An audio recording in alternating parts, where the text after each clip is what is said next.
From Pennsylvania to the St. Lawrence, the voice of truth upstate, Bill Nojay is on the air right now.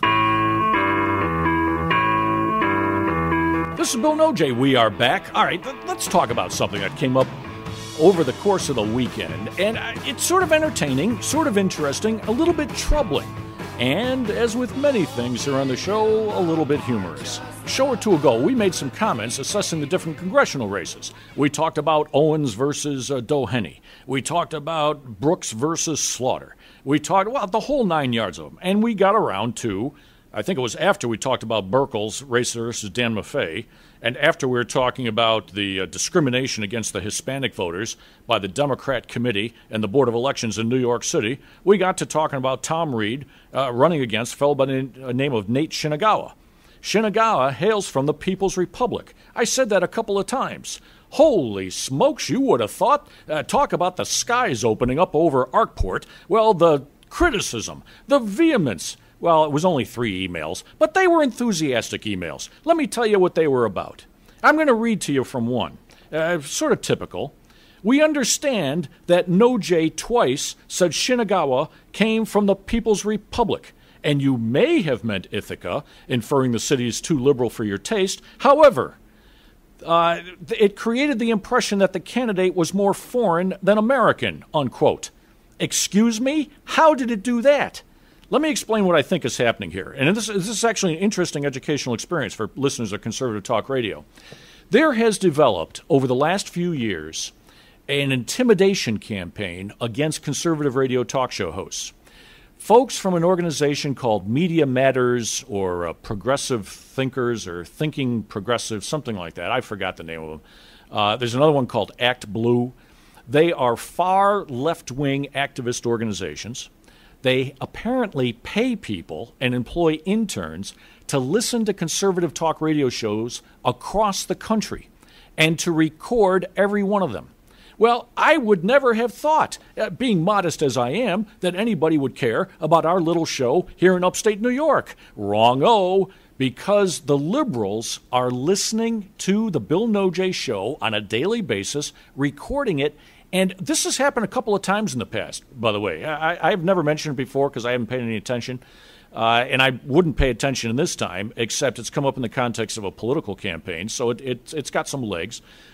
In the past, when we have made a comment, especially about a religion, we occasionally comment here about either the Catholic religion and my feelings about the current bishop in the archdiocese, or the Diocese of Rochester, rather, what's his name, Matt Clark? Forget his name, but whoever the bishop is. He's basically gutted the organization. He's closing down the schools. He's promoting all the wrong kinds of people to be muckety-mucks in the organization. So you got the whole Catholic. And then we've talked about the Episcopalians. And we've talked about Sheldon Silver on occasion. And the other day, we talked about this fellow, Nate Shinagawa. And in each case that's come up over the years, we've gotten these nasty, hostile emails from folks saying, oh, you're prejudiced. Oh, you're bigoted. Oh, you're racist. Oh, you are a knuckle-dragging Neanderthal. All the name-calling goes on, and I sit back and think, well, what did I do wrong? I'm just telling you what I'm seeing. I'm calling it the way I see it. That's what we do here on the show. In the case of Shinagawa, we made this comment. As this listener, I don't even know if I should call him a loyal listener. I'm not sure he actually heard the show. I think he's working off of one of these liberal websites. And we said he hails from the People's Republic.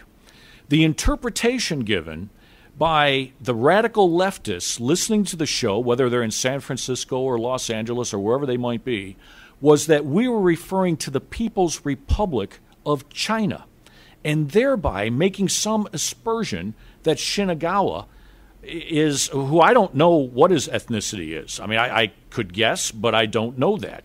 I wouldn't hazard a guess, not knowing anything about him. Shinagawa is an Asian name, I think, but I don't know. Don't know where he was born.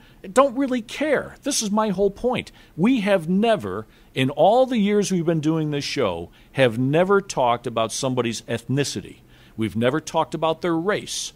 We have only talked about issues of race and ethnicity in the context of the political ramifications or the political dynamic. For example, in the same show last, we talked about how Hispanic voters in New York City were being discriminated against by the Board of Elections, the Democrat Party operatives who wanted to make sure that Charlie Rangel, an African American, won the congressional primary race. And now lawyers for the Hispanic candidate are saying right up front, this isn't a Bill Nojay Show fabrication. I'm simply reporting the news. It's been in the New York Daily News, been in all the New York City news media, that in fact people were blocked from voting. Poll watchers were blocked from their employment because they were bilingual or Hispanic in background, and therefore the guess was, out of the Democrat Party machine, that they were going to vote for the Hispanic challenger to Charlie Rangel. Now, you want to call that racist? Call it racist. I would call it racist, not on my part reporting it, but on the part of the New York City Board of Elections and the Democrat operatives who are trying to throw the election Rangel's way by discriminating against the Hispanics. That we will talk about. That's our job. But in the context of Shinagawa, we never mentioned his race because I don't know his race. What we did say was that he hails from the People's Republic. And no, my little liberal friends, that doesn't mean China. Now, if it did mean China, if I had said he's from the People's Republic of China, A, I would have been wrong, B, and I would have apologized. B, it would have been potentially racial if, in fact, I had meant to stir up a controversy between Japanese Americans or Korean Americans and the Chinese, or between the Japanese and the Koreans, or between the Koreans and the Chinese. But that is not what we did. That's what we're accused of doing. But anybody who is a longtime listener of this show knows that when we, on the Bill Nojay Show, refers to the People's Republic, we have only one thing in mind, and that is the home of Birkenstocks, of people hanging around the commons in tie-dye shirts, leaky or holy jeans, and I don't mean holy as in a religious sense. I don't want to be accused of that kind of bigotry either. I mean holy as in holes in your jeans, and those flip-floppy shoes and long hair that hasn't been washed in a long time, and those are the Cornell professors. That's what we're talking about when we talk about the People's Republic. The politics of Ithaca are radical left. Nate Shinagawa is a product of those radical leftist politics. That's what we said on this show. I've said it before, and I will say it again. And if the radical left from MoveOn.org and Media Matters and Progressive whatever it is and Act Blue don't like it, I'm sorry, my friends. Buy yourself a dog if you want a friend, because you ain't going to find one in me. I resent the implication that anything ever said on this show was racial or ethnically driven in any kind of a negative way. We talk about those issues when it's in the context of discrimination that we oppose. We never perpetuate that kind of racism. It'll never happen on my show, has never happened, never will happen. End of subject. From Olean to Ottawa, you're listening to the voice of Upstate, Bill Nojay on your radio.